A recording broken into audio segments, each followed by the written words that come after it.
it's Saturday morning, and yesterday I arrived here in Antananarivo, Madagascar, or Tana as the locals call it. First impressions are, it's probably the most chaotic and derelict capital city I've ever been to. It does look pretty interesting. It's a weekend, so I'm just going to spend a couple of days having a look around. Then after that, on Monday I've got a guy teed up to take me out to a motorbike shop. So we'll see what happens there. Hopefully I can buy a bike and head off around the country. I'm going to be here for 6 weeks. Hopefully it's going to be a pretty interesting and fun trip.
I'm here at Peter Motorcycles in Antananarivo, and I'm here with Yunta. What's why Yunta? Yunta has just sold me a motorbike, and here it is. She's the Peter Motors 150. Don't know what it's going to be like. I hope it's reliable.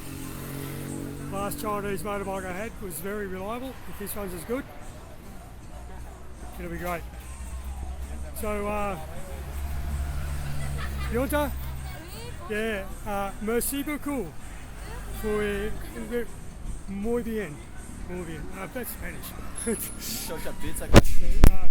Me solta a pizza, cara. Yeah, see. Me solta a pizza, cara. And here's Francois, my interpreter, who pretty much helped me do the deal. Thanks very much, Francois. You've done a great job. Merci. Thanks, everybody.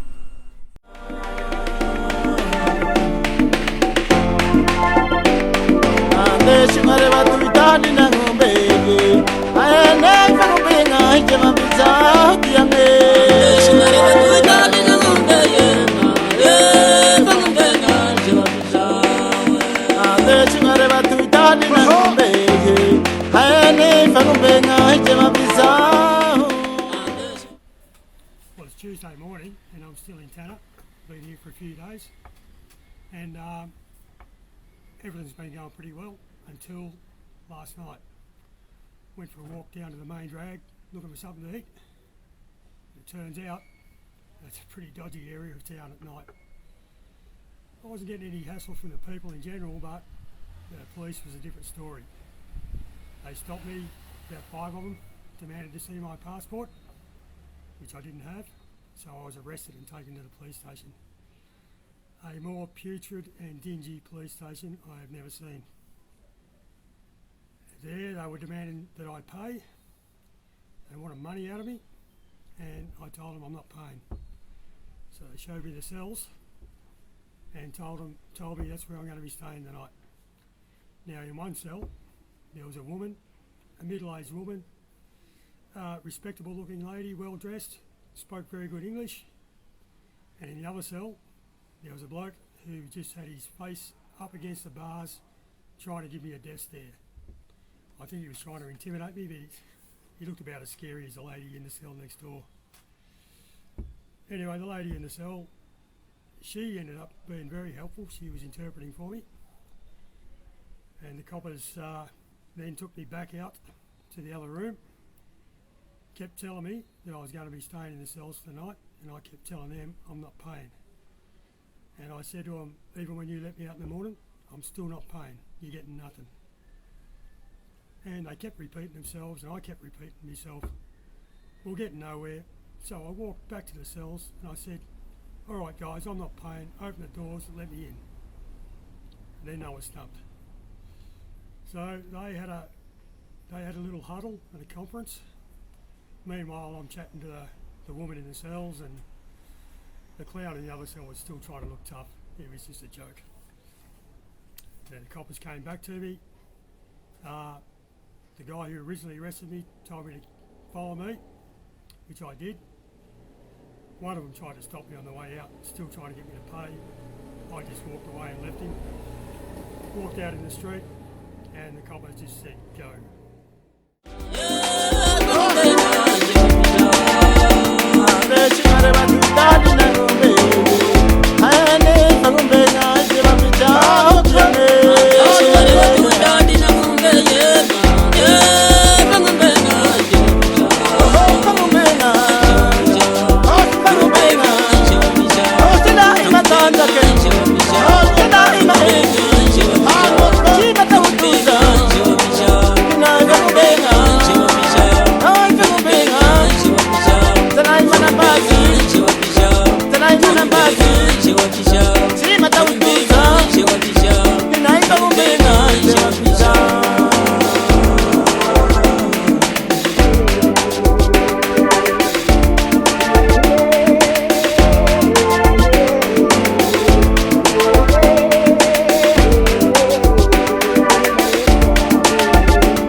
This afternoon I rode my bike up a very remote, rough bush track, and I got myself in the Saranori Valley,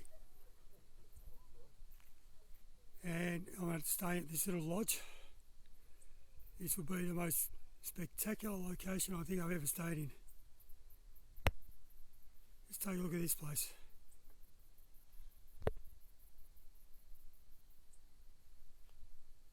Sheer rock walls all around. Some remote rice and cattle farms. Over the next couple of days, going to be doing a few walks, exploring the area. Should be good.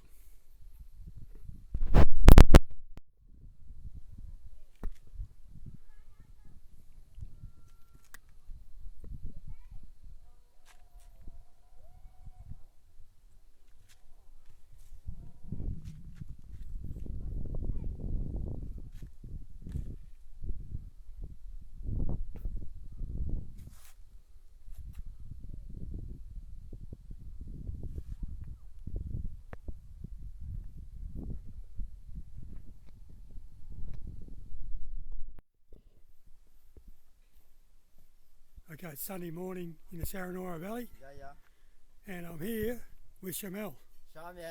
Shamel. And you're a guide, Shamel. I'm a guide. Yeah, and where are we going today? You taking me for a walk? I'm guide you today. Yeah, and where are we going? What are we going to We do? are go in the waterfall. Waterfall? We are start here. Yep. Passing the swimming pool. Yep. And the forest. And the village. Yep. And we are go to the waterfall. And after we are go back a hotel. Yeah. Your hotel here. And you're not a guide all the time. What do you do the rest of the time? We are start here the. No, but what do you do apart from guiding? You're a farmer? I can explain to You are a farmer? Yeah. Yep, you grow rice Yeah. and you have zebu cattle? I have Yeah. a jeep. My parents is have a jeep. Yeah, so you live here, you have land. A picnic land. Yeah. Yeah. We are the picnic land in the waterfall, and I'm to guide. Yep. And I wanna guide this with you to the waterfall, and I wanna guide this take a picnic land. Okay. Here. Yep. Yeah. Okay, so it sounds like a good day ahead of us. We might as well get on the trail. Yes. Thank you. Okay, we're up on the side of a hill here in the valley, and there's a small cave here. And in the cave, you might notice a couple of skulls and some bones.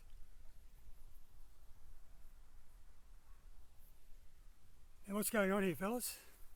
Why are there skeletons in the cave here? Okay, so I explain about this cave. Yep. This cave is Zebu Stellar tombs. Yep. And it is a skeleton for the bar tomb. Yeah. Yep. It's last 15 years ago. The bar is conquerors the best live here because they are, in fact, they are Zebu Stellar. And they Yeah, so the neighbouring tribe was stealing cattle. Yeah. Yeah. Yeah. And did they get shot? They died because the Besleo tribes, they are ready to protect their Zebus. Yep. And then they use materials like guns. Yep. To protect Zebus. And then they shot the bar people. Yeah. Yep. And after that, the bar is died because the Besleo tribe is a winner. Yep. So, and they brought the bodies up here Yeah. and left them in a cave. Yeah. It's amazing. It is not close because they are the Bustiller. Yep. And then it must show the people because they are the Bustiller. Sometimes the people here, they pass this way. Yep. They ask the local people here why it's not close. Because the people, they answer that because they are the Bustiller. So, this is to say you steal zebus, Yes. you end up in a cave. Yes. Bones. Yes. Okay. Yeah.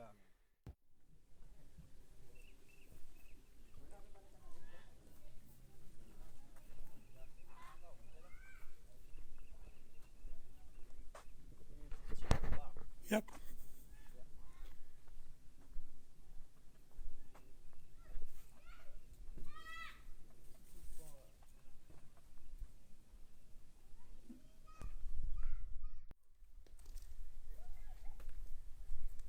The people racemen here. People racemen here. Yeah. When they are want to build house, they use a metal roof. Yeah, like that. Yep.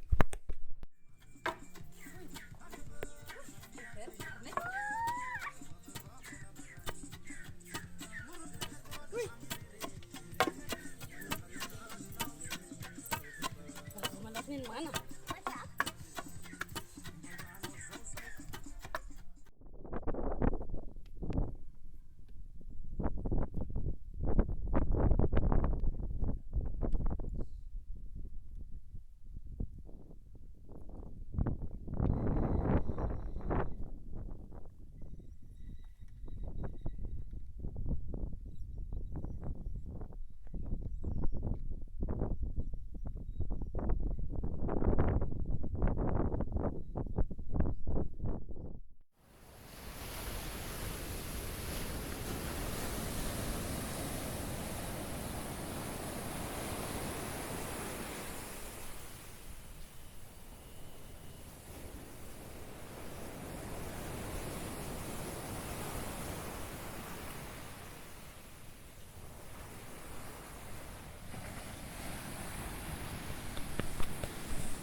Okay, so now I'm on the southeast coast. Left the Highlands yesterday. Had a really nice ride yesterday to get here. Madagascar is one of the most deforested places on earth, but yesterday I rode through some of the remaining rainforest and it was really nice. I think I'm going to go back there and spend a bit more time there after I leave here. But for now, I'm going to have a look around here. And after I go back to the rainforest, I'm going to work my way up to the east coast.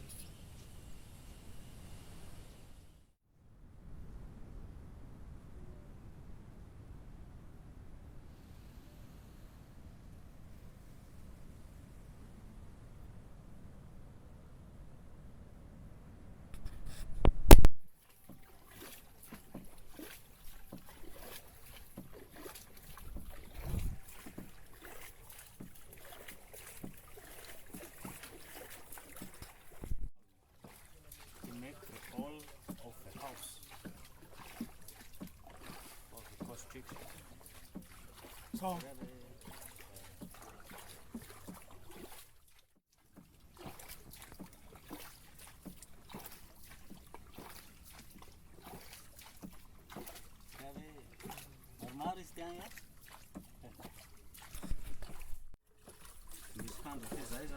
so this morning I've hired a boat and got a couple of paddlers back there. G'day fellas. Yep. And we're having a look at the canal that runs along the coast here. Not just along the coast, this canal is 660 kilometres long. Dug by the French, they started in the 1890s and it only took them 10 years using a lot of Malagasy labour, and it runs all the way parallel to the coast. 450 kilometres of it was dug by hand. Incredible feat.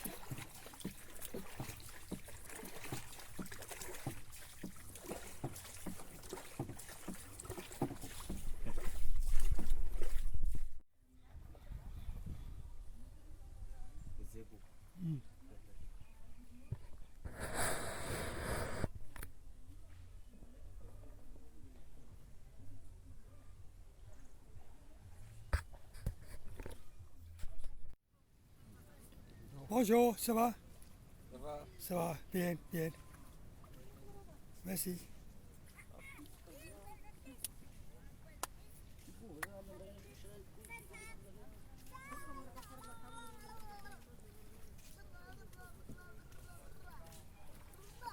Salam.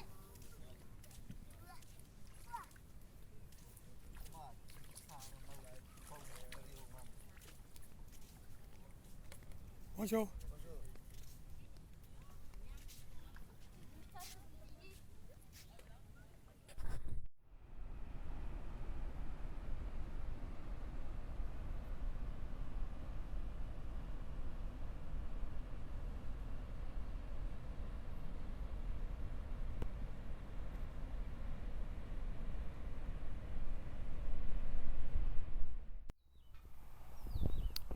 Okay, I'm here at National Park headquarters of the Ranomafana National Park, a mountainous rainforest park, a World Heritage Site, UNESCO World Heritage Site, and I'm with my guide today. What's your name? Dada. My name's Dada. Dada.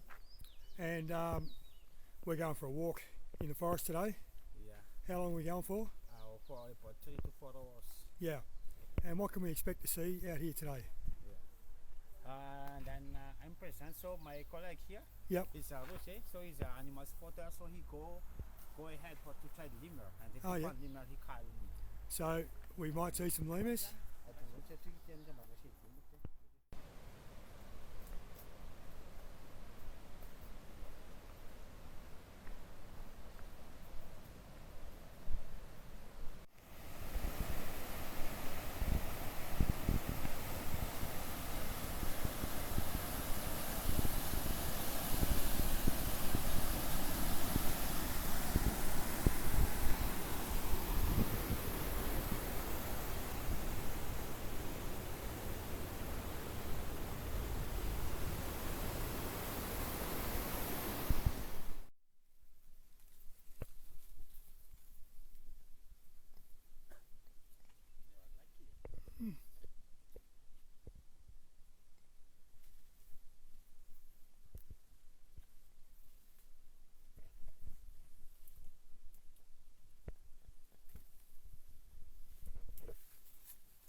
Well, I'm on my way up to the east coast, and you might think by the look of this that I'm taking the back roads.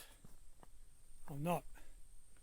This is National Highway number 11, and it is the only road up the east coast, and believe it or not, there are sections far worse than this. I haven't got very far at all today. I've had the bike stuck in huge trenches. I had to take the gear lever off and straighten it out. It was bent at right angles, and got a fair way to go today. Going so slow, I'm not even confident I'm going to make it to town tonight. Don't know what I'm going to do if I don't.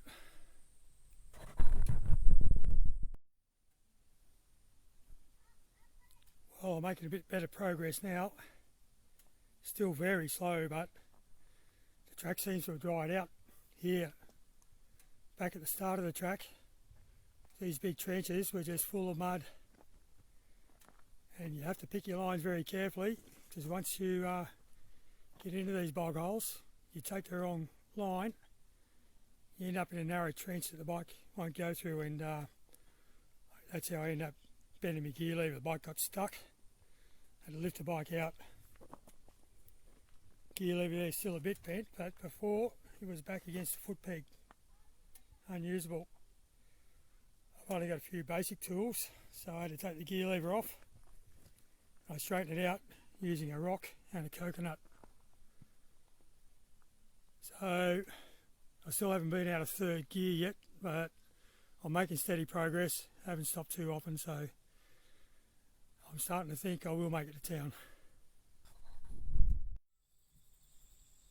Well, it's getting late in the day, and I just started getting confident that I was going to make it before dark, and then this happened. Ran over a bit of bamboo. Now I've got to untangle this mess before it can go any further.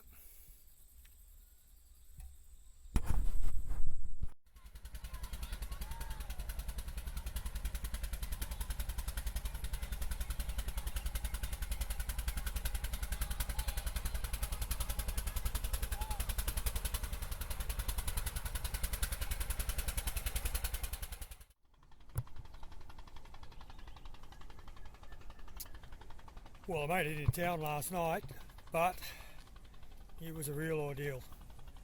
Had to ride for an hour and a half after it got dark, and that was not fun. And towards the end, it got eventful to say the least.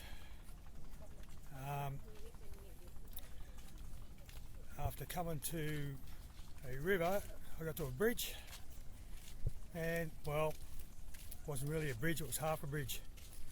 The bridge had collapsed in the middle, and there was just a log, a palm tree trunk to the other side, which is only good for walking on. No chance of putting a bike across it. But then some local lads turned up. They reckon they could get me across, being low dry season. The river was very low, and they were able to drag the bike down the bank, ford the river, drag it up the other bank, and then they asked me for 10,000 airi, which is about $3.5 Australian. I said, there's no way I'm paying you that, boys. I'm giving you 20. They were extremely pleased.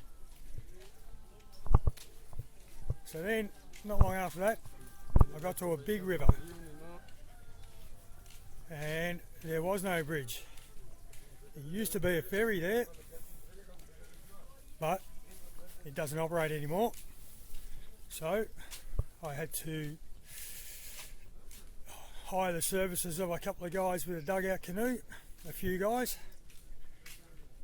They put the bike in one canoe, I got in the other. One guy was sitting up on top of the bike, balancing with a foot on either side of the canoe while his mates paddled. And I can tell you, every time that canoe wobbled, it was horrifying. It was nerve-wracking, extremely nerve-wracking. But the boys knew what they were doing. They got me over, and then I just had to ride into town. The track improved a bit, Had to cross the river again, but this time over a bridge, and ended up back on the same side of the river.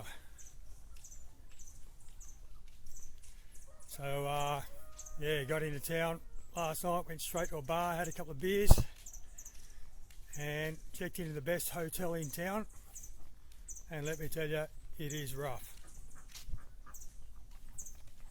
So this is Nosy, Varika, and it's a real frontier town. Don't see too many tourists in this place. And but I think it's the friendliest place I've been to. Very sociable.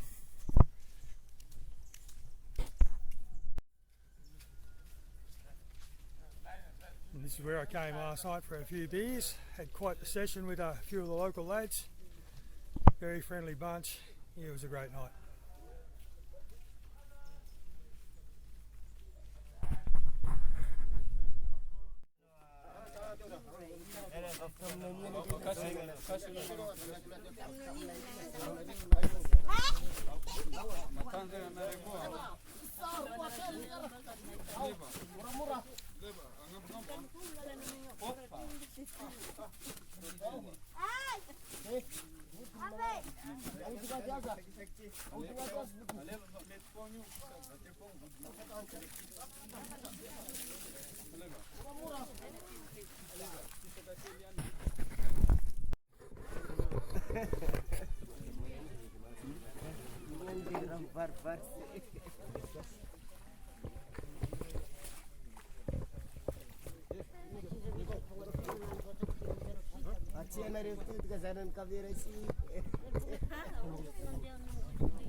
Well, I'm on my way again, and I've just referred to my GPS, and I'm definitely still on National Highway 11. It doesn't look much, but it is way better than yesterday's rocks, mud, steep slopes, trenches. Today the road's going to follow the coast pretty closely, so hopefully it's flat and sandy.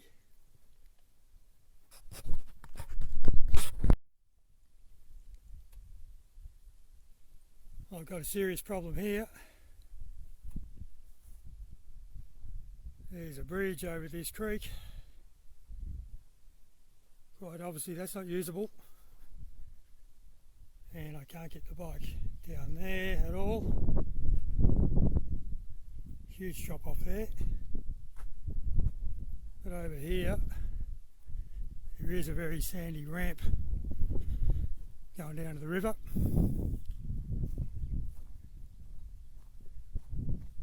Should be able to get down there okay. Getting up the other side's going to take some work. So let's give it a go.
river crossing for today. This time we're in a double canoe and a big river.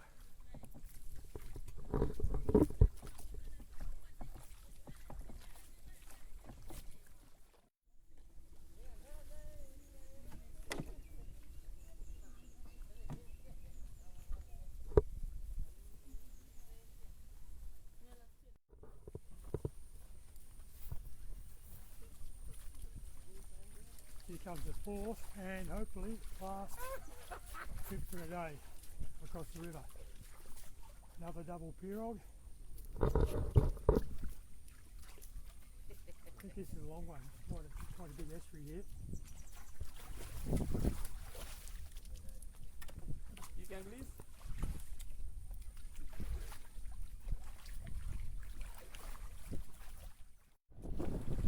Well, we're on the water again for the fourth time today. This is a big estuary, it's going to take a little while.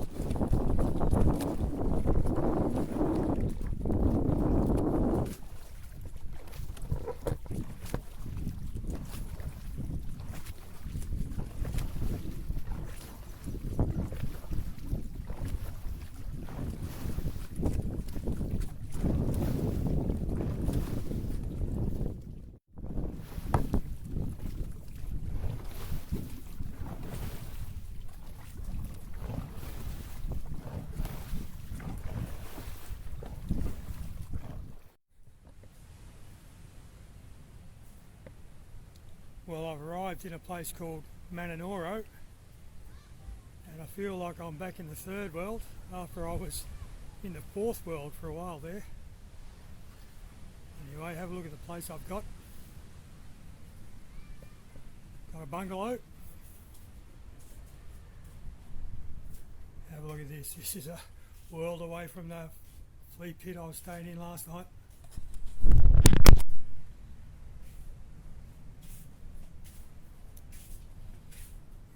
Really nice bathroom. You wouldn't bloody let your dog have a piss in the one in the last one.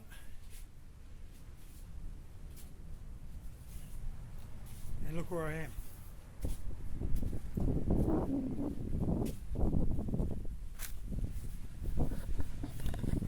Right on the beach, 10 metres from my door.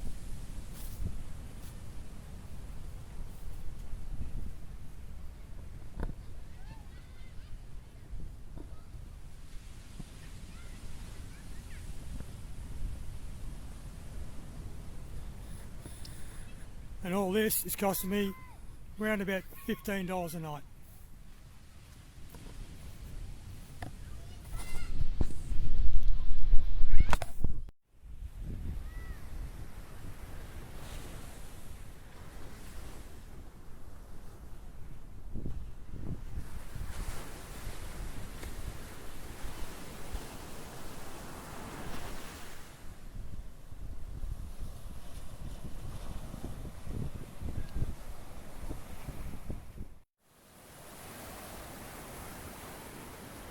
Well, I'm here in Monoro and spent all day yesterday relaxing, so I wanted to get some washing done. Wash all my clothes. And it's a good chance to recover from a pretty hard ride along Highway 8. One thing I wanted to do in Madagascar was get out into some of that wild, remote backcountry, and Highway 8 certainly fit the bill. Google Maps still shows that there's a highway there, but in reality large stretches of it have just been abandoned. It's inaccessible to any vehicle bigger than a motorbike, and none of the locals have got motorbikes out there anyway, so the only thing stopping that road going over altogether is the foot traffic. That makes it risky to go out there on your own, because if anything happens to the bike, you can have no choice but to abandon it, walk out carrying all your gear, and that is a very daunting prospect. But it was a great experience. I love it when it gets edgy like that, but it's also great to get out of there unscathed. A big relief. some of those dugout canoes yesterday were pretty rickety and flimsy. They were like super tankers compared to the one I took the night before in the dark. That was the most nervous I've been for a long time.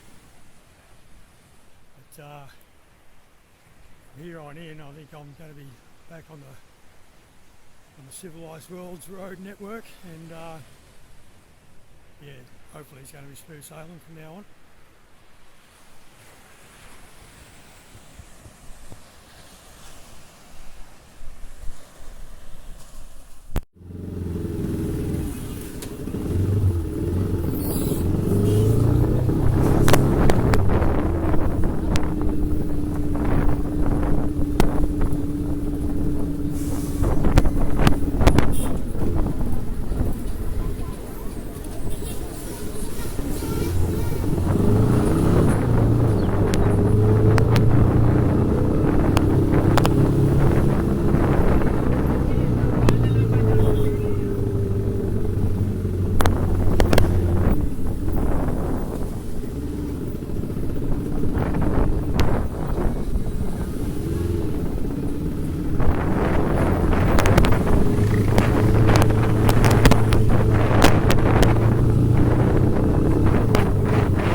Well, this morning I'm in Mangravazo, and I'm in the southwest now. I was in the northeast, but the weather was turning on me. It was getting wet, no good for riding a motorbike. So I'm down here where the weather's a bit warmer and drier, and this morning I'm going on a river trip. I'm going out with Jean Baptiste. Where are we going today, Jean Baptiste? Where are we going? What are we going to? Waterfall. Waterfall? Yeah, yep. Yes. And we're going in a canoe. Yeah. Yep. You can look the Golding.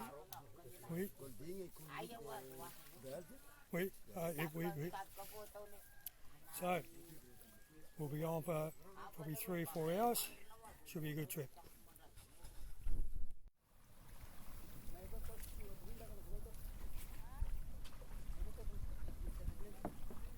Bonjour.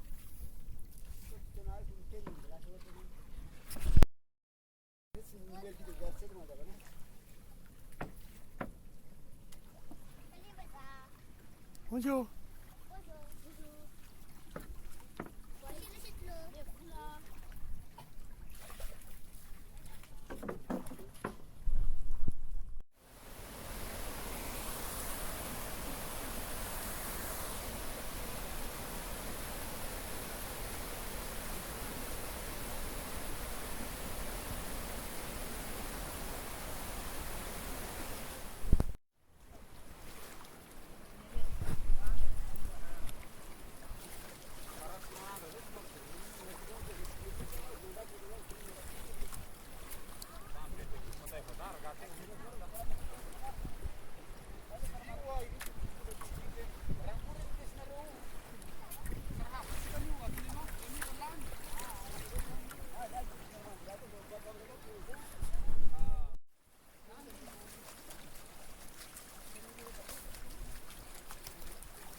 Je suis ici, in Tana, in le parc, avec un guide de city, Francois.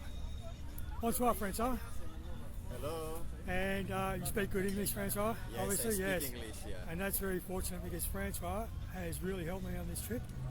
He negotiated the sale of my motorbike, or the buying of my motorbike, and he's helped me out a lot of overseas as well.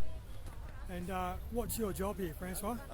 Here in Madagascar, I work as a tour guide of Madagascar Yep. for more than 5 years. Yep. And you're mainly working in Tana? Yeah, I work around Madagascar. Yep. And I've been to a lot of tourist offices around the world.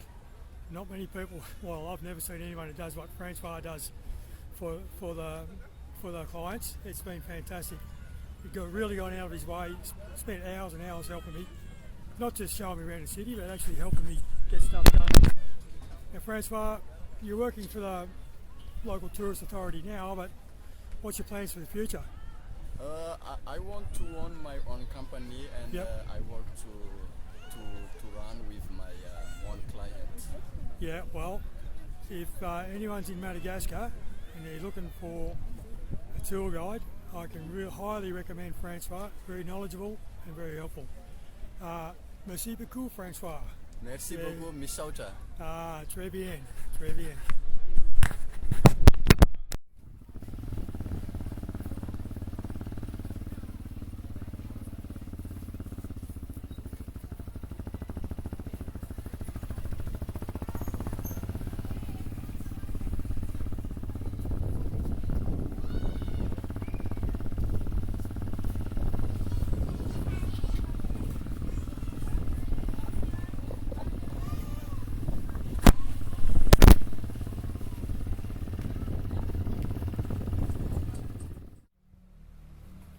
Well, I'm here at my hotel with the mighty Chonda 150 Chinese Honda, and it's no longer mine. It belongs to this fellow. What's your name? My name is John. John. And you've just bought my my Peter Motors 150. Yeah. And what are you going to be doing with this bike? Is this going to be your main transport? Yes, it will be a mine. Yep. I'm gonna use it for me. Yep. Going And to the countryside. take your wife on rides. Yes. Yeah, and she- my sons. She my should. two sons. Yeah, yes. two sons too. Yeah, Yep.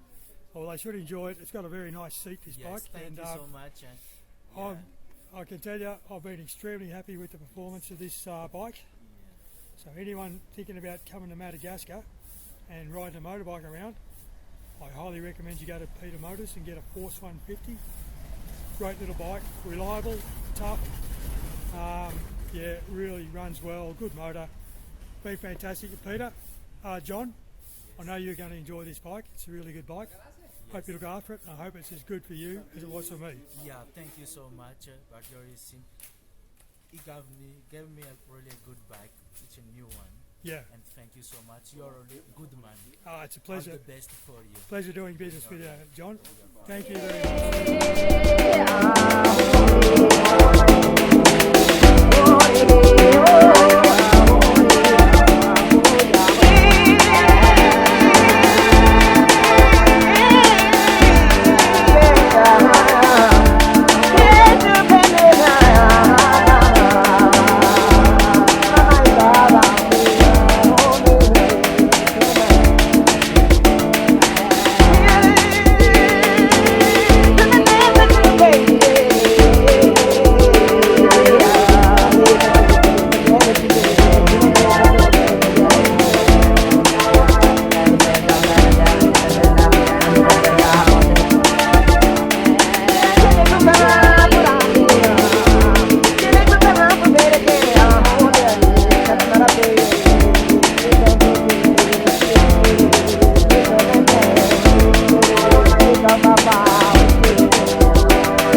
Yeah.